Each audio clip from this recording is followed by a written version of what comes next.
Hello everyone, আসসালামু আলাইকুম। কেমন আছেন সবাই? আশা করি সবাই অনেক ভালো আছেন। আপনাদের দোয়া আল্লাহর অশেষ রহমতে আমিও অনেক ভালো আছি।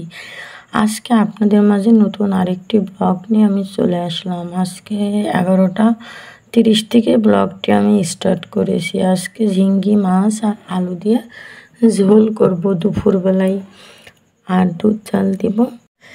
আমি এই যে মাছ ভাজবো, তাই তেলটা আগে আমি গরম করে নিয়েছিলাম। আর এই যে এটাতে মাছ তাঁতি না দিলেও কোনো লাগে যায় না, আর প্লাস ভেঙে যায় না, অনেক ভালো হয় এটা। আর আসলে রান্না করতে এটা যদি মনের মতো সুন্দর সুন্দর পাতিল হয় তাহলে তো রান্না করতে ভালোই লাগে। আসলে জিনিসগুলো যদি ছোট ছোট সুন্দর সুন্দর ইউনিক ইউনিক ডিজাইন হয় তাহলে অনেক ভালো লাগে। আর আমি খালি রাত্রে বহাই জবার দিই, আর আমার প্রচুর হাই ওঠে। আসলে কি, ছোট বাচ্চা তো দিনও কাজ সারতে সারতেও ঘুমায়, আর আমি সব কাজ সারি, ঘুমাইতে পারি না।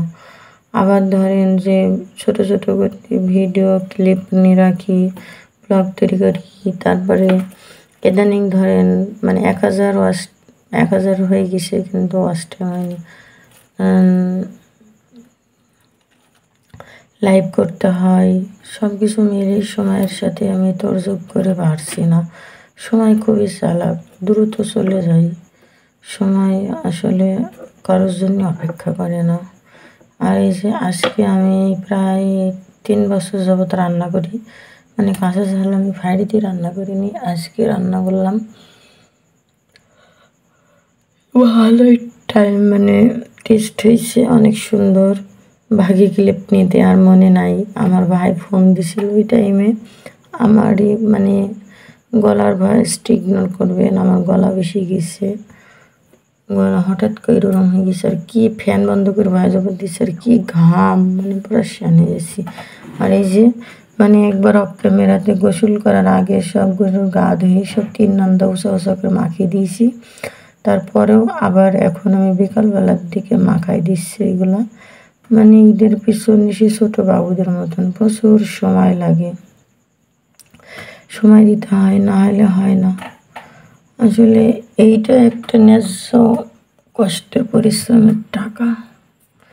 যাই হোক, সবাই আমাদের জন্য দোয়া করবেন।